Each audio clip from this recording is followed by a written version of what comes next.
Hello everyone.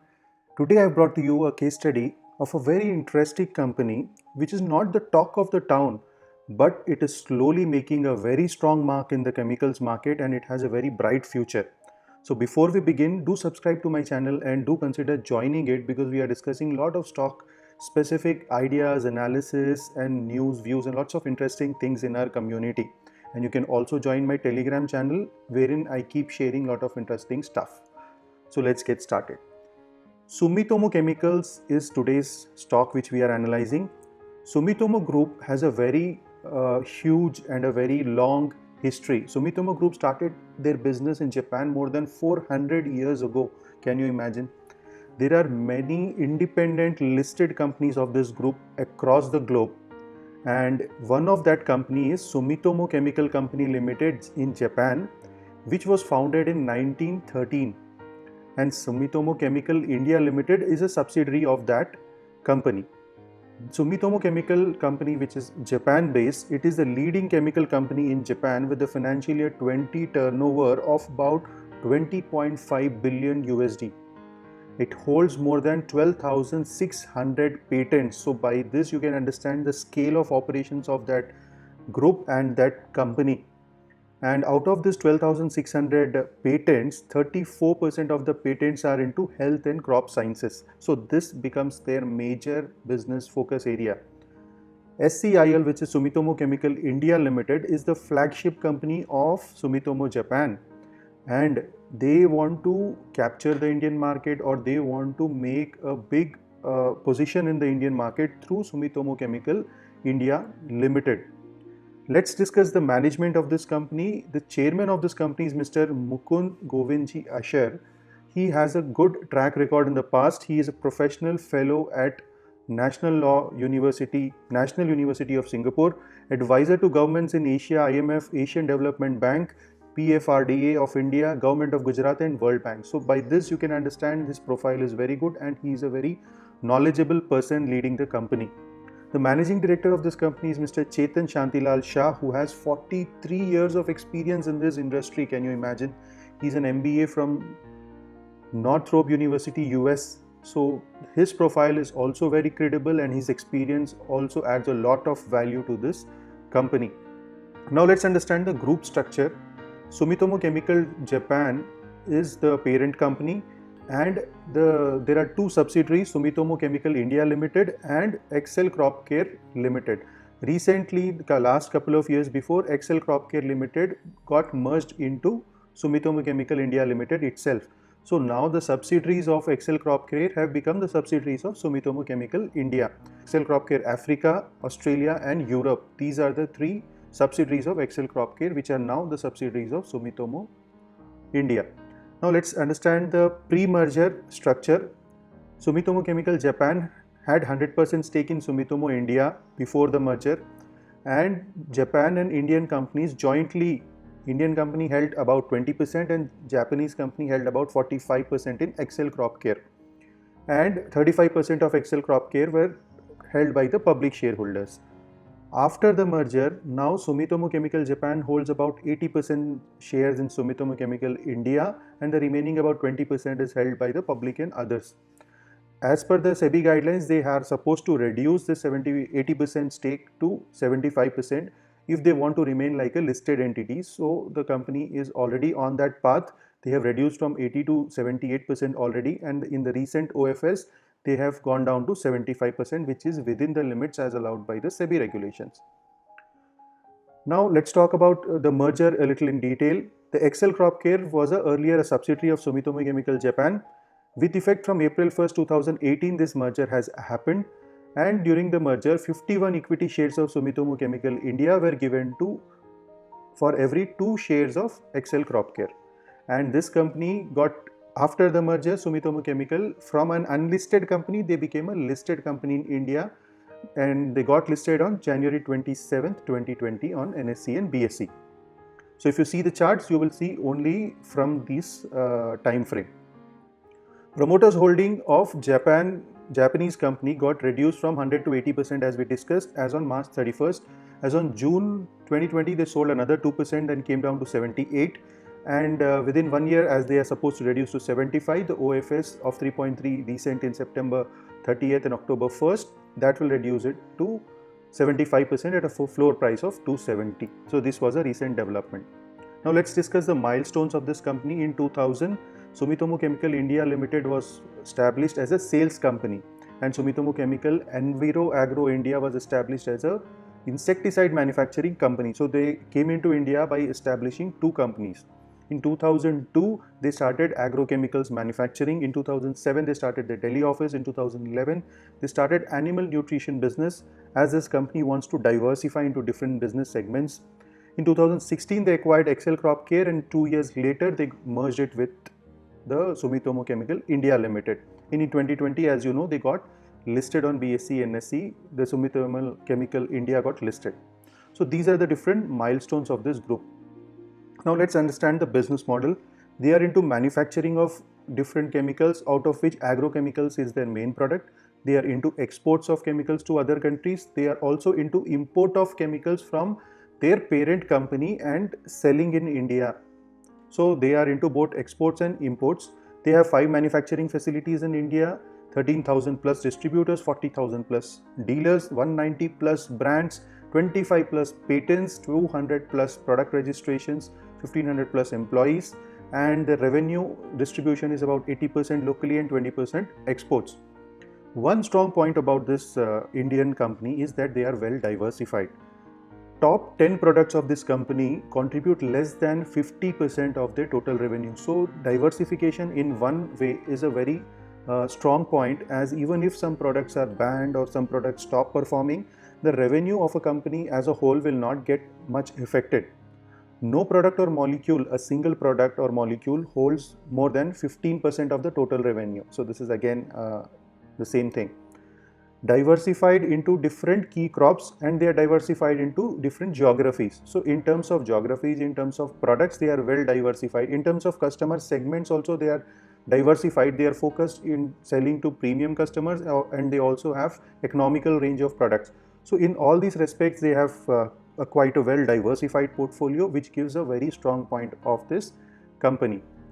Now let's discuss the product segments: insecticides, weedicides, fungicides, fumigants, rodenticides, plant growth nutrition products, biorational and plant growth regulators, animal nutrition, environmental health business. This is the last thing. The environmental health business is something which they recently started, and they are now focusing on more. This includes household insecticides like mosquitoes and other things which we use in our daily life. So these are the different product segments which this company caters to, and they are quite diversified. Now let's understand the segment performance in financial year 2019. Agrochemicals contributed 94% of their revenue and 6% others. If you see in the current year, financial year 20, the others increased to 7% and agrochemicals got down to 93. So you can see that they are trying to diversify into other segments other than agrochemicals. Let's understand the market and the industry in which this company operates. Government is encouraging agriculture a lot.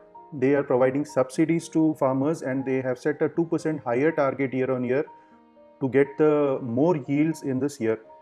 Agrochemical industry is promoted through the Make in India movement also. India is the 4th largest agrochemical producers in the world, and nearly 40% to 50% of the production is exported. Less than 50% of the cultivated area is irrigated. This means that there is a lot of farming done in India, but still the Indian farmers are not using modern methods of crop protection and growth. So what happens is the yield gets reduced. So there's a lot of scope for these kind of companies to get more and more business as farmers are more aware and they start using modern methods of cultivation. Who are the competitors of this company? Other companies like Dhanuka Agritech, Bharat Rasayan, Coromandel International, Bayer Crop Science, BASF. So these are the main competitors of this company. What could be the competitive advantage or moat which this company has over its competitors?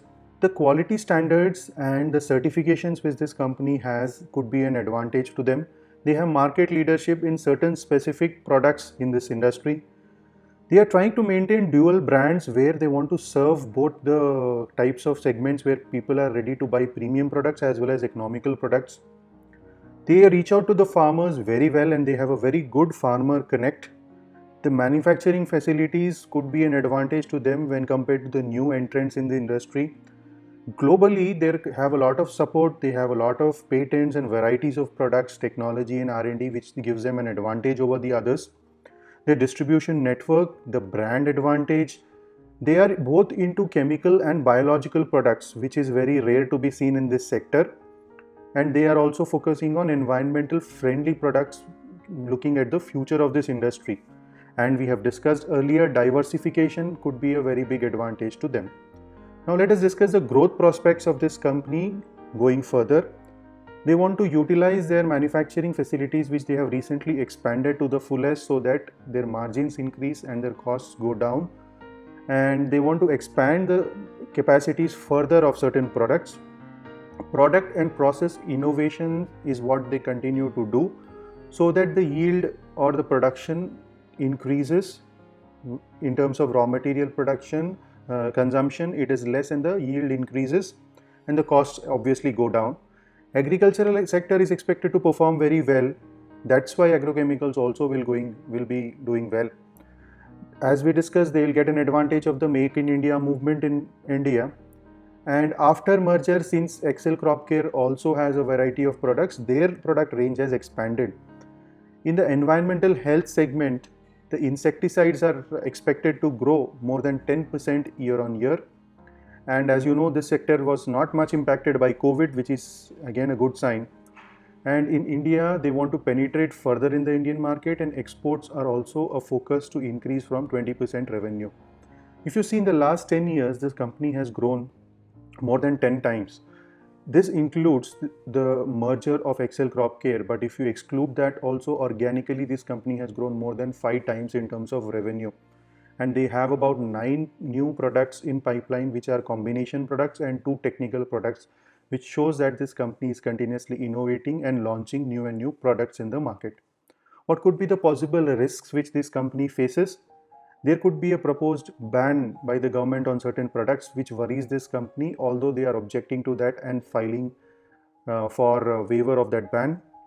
This sector is dependent on the monsoon, and if the monsoon is not well in any of these years, the agriculture is affected and thus the agrochemical companies are also affected. There are inefficiencies in supply chains because it is related to rural sector, so that could hamper the growth of this company. The credit periods are long sometimes. The rural areas are not easy to do marketing. They are dependent on China for some of their raw materials, and since they are into exports and imports, the foreign exchange rates affect the margins and profits of this company. There are certain products which are of low quality and duplicate which are sold in the market, which act as substitutes to their products, which is a risk to them. Government constant changes in the regulations will affect these companies, and the price of certain products are sometimes regulated by the government, which is not a good sign for this particular company and the sector. So these are the risks which this company might face. Now coming to the financials part, we have clearly understood the business model and other things. Now we'll discuss the financials. In first quarter of 2021 ending June 2020, the revenue was 648 crores, which is up by 4% compared to the same June quarter in the last year. EBITDA is about 119 crores, up by 40%. PAT is the profit after tax at 79 crores, which grew by 49%. So on quarter on quarter basis, the performance has been, the year on year basis, the quarterly performance has been very good. EBITDA margin has increased to 18.3% from 13.6%, which is again a good sign. They have launched few new products in this quarter, that is 3 new products, 3 insecticides, 1 herbicide, 1 metal phosphide and 1 PGR. So these are some new products which they have launched in the current quarter. In spite of COVID, the performance has been good. So we are looking at investing in such companies which are performing irrespective of the COVID situation in India. If you see the revenue trend in the last 5 years, it has a continuous uptrend. In financial year 16 and 17, there is a marginal increase, and the major increase which you see in 18 and 19 is because of the merger. But post-merger also you can see that the company continues to perform. The profit after tax is also on a continuous rise with a recent profit of about 206 crores in financial year 2020. The net profit margin is constantly maintained, and in fact in financial year 2020, it has reported the highest net profit margin so far of about 8.48%. Let's discuss the shareholding pattern. The promoters presently, as on June 30, they hold about 78.3%, which is going down to 75%, as you all know. LIC is an interesting shareholder in this company with about 3.7%, which gives us a lot of confidence to invest in this stock. Non-institutional holdings other than the other institutions like FII is 0.8, DIA is 1.2, and the other retail and non-institutional holders have about 16%. Now coming to the EPS, it's about 4.12 rupees and it is up 23% year on year. The company has no debts, which is again a strong point. No short-term, no long-term debts. There's no pledge of any shares. The reserves of this company are fast growing. The tangible assets, fixed assets have grown from 277 to 318 crores in the recent year, which shows that the company is investing more in plant and machinery. 83 crores is the cash balance, which shows that this company is a cash-rich company. The free cash flow is about 184 crores, which again is a good sign in terms of liquidity position. The remuneration to executive directors and key managerial personnel is about 6.3 crores, which is pretty reasonable. The PBIT, profit before interest and tax margin, is about 12.53%, which is again very good. Net profit, as we discussed, is 8.48%. Return on equity is 17%. Return on capital employed is 24.23%. So in terms of ratios, this company looks good to me. Inventory turnover ratio is 4.13, which means that the stock is moving decently fast. The company has declared a dividend of about 0.55 rupees per share, which is coming to 5.5% in terms of face value, and dividend yield is about 0.19%, which is less as the company is investing in its growth. Coming to the valuations part, the last trade price of this stock is about 283 rupees. 52-week high and low is 151 to 317.